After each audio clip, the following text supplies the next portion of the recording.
I just read How to Finish Everything You Start by Jan Yager. It has some great practical advice for every homeschool. So let's get started.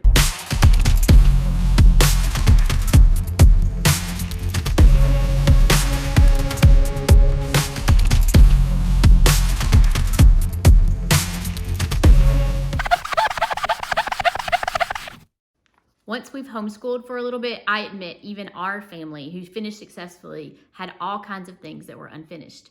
Whether it was a lesson, a full book, textbook, how to get done before Christmas started, all of those things we struggled to finish. And that doesn't even include the pile of laundry and Legos all over the floor.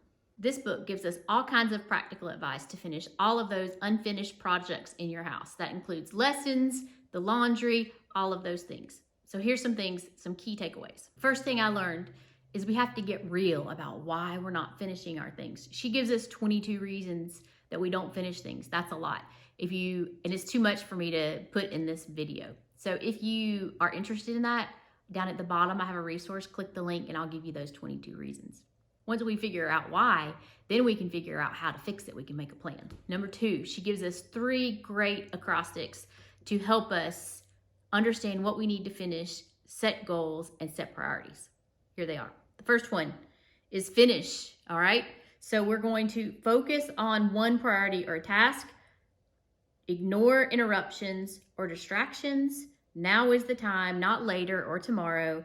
I, initiate and innovate to keep going.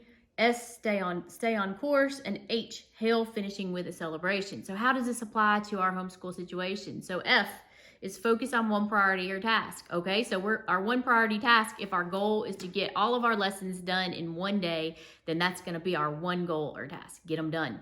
All right, number 2, we're gonna ignore interruptions or distractions. How do we do that? We turn off our cell phones, we get rid of the toys away from our school area, and we concentrate only on school. Number N, now is the time, not later or tomorrow. I'm terrible about this. I procrastinate saying I make all these plans and say I'm gonna do another. Just wake up one morning and decide we're gonna get our lessons done today. I is initiate and innovate to keep going. You know what? Sometimes our schedule doesn't work. Sometimes we just need to tweak a couple little things. So if you are having trouble finishing your goal, which might be finish our schoolwork for the day, see if you tweak your schedule. See if you tweak a little bit of something, how you handle something on your curriculum, and see if that helps you move forward just a little bit. Next, we're gonna stay the course. Just because we fail one day doesn't mean we have to fail the rest of the 5 days of this week. So we wake up Monday and we don't finish our goal of finishing all of our lessons. Guess what we do? We wake up the next morning on Tuesday and we stay the course. H, hail a celebration, okay? I always forget these things. I forget to celebrate, but sometimes we need to celebrate. We celebrate the end of a school day by watching 30 minutes on the TV. We celebrate a school day by going to the park. We celebrate a great school week by having a special meal at the end of the week. Those are some things that that will help you finish, help stay the course. The second acrostic that she gives us is SMART. And it helps us to set SMART goals. So let's look at what SMART means. S means specific. M means measurable. A means assignable. R means realistic. And T is time related. So we're gonna apply these to our homeschool situation. Let's look at our laundry, okay? That's something we always have as a family. S is specific. When we ask our 13-year-old to do the laundry, we're going to be specific with the laundry. We're going to show her, please put the dirty clothes into the washer. And you're going to show her exactly how to wash the clothes. Put the clothes in the washer. Turn the dial the right way. Put the soap in the right way. Be specific with your instructions.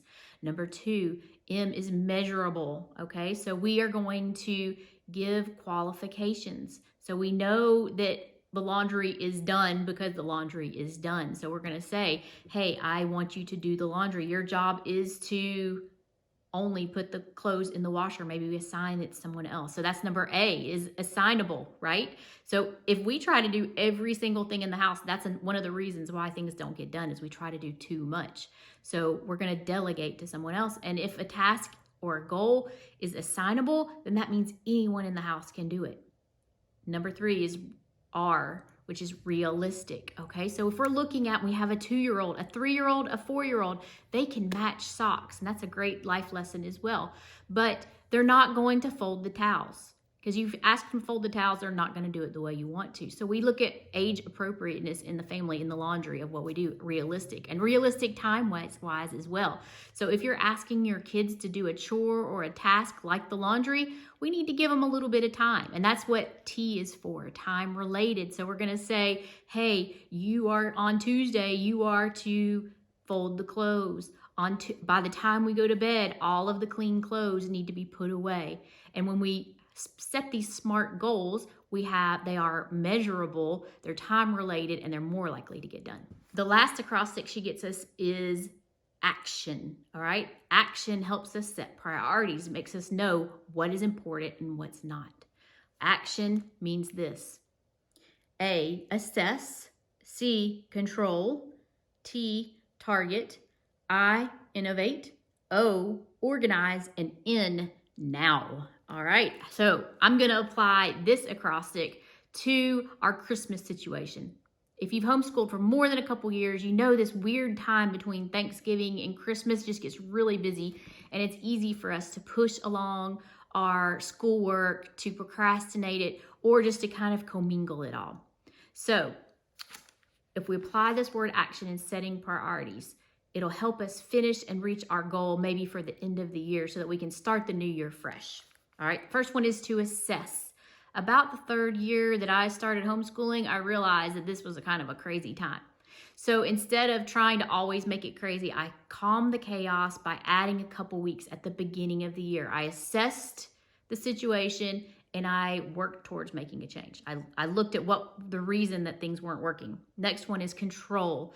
I control the schedule during Thanksgiving to the end of the year. I don't plan a lot of extra things, and I only plan the things that our family does. I control the situation by controlling my calendar. Next, target. I set a firm target date to end our lessons in December. The reason I did that is because if I have a firm target date, then I know that I have a deadline. My kids know I have a deadline, and we're not going to be doing lessons on Christmas Eve. Third, we need to innovate. When our kids are younger, sometimes we have a little bit more free time and a little bit more flexibility to do unit studies on holidays or go visit family. We need to kind of keep that with our older kids as well. We need to not be so rigid in how we schedule our lessons that we're not enjoying the season. I want to organize. All right, scheduling is something that became very important in our family, but organization has to do with planning ahead as well. We can organize our things, but we also can organize our time. My husband and I did that. We got really, really busy during Christmas, and we found that Christmas shopping and Christmas preparation often just felt really rushed. We wanted to enjoy the season.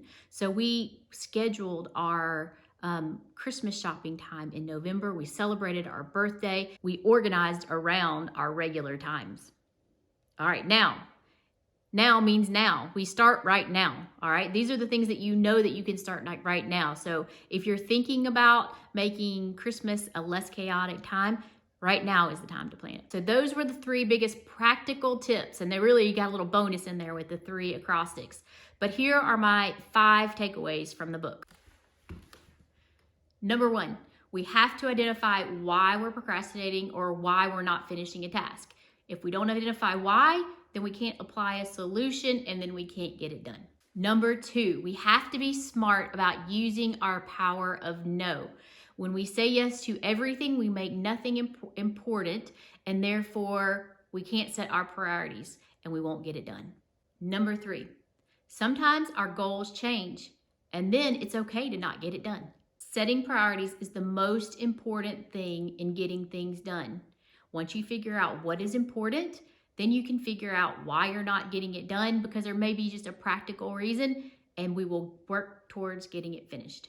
The last lesson is to celebrate when you're finished. Don't forget to encourage yourself ahead in what you're doing. Even with those great lessons, I'm embarrassed to say I barely made it through this book. And don't think it's because it's boring or because there was something wrong with the book. The reason is that there's so much practical advice. I mentioned those 22 items that I'll include down bottom, the link in the bottom. There's so much practical advice in this book that it was almost impossible for me to get through. But I decided to set a goal. I understood why I wasn't doing it. It was because I was overwhelmed by the task of how was I going to break this down. So this is how the book was so helpful to me. Once I set that goal, that target goal that I needed to get it done by a certain date, then it encouraged me along. It's important to me. I made a priority for this book because I wanted to share it with you. So here I am. I finished the book. I'm ready to go, and I'm more encouraged than ever to finish everything I start, and I encourage you to do the same.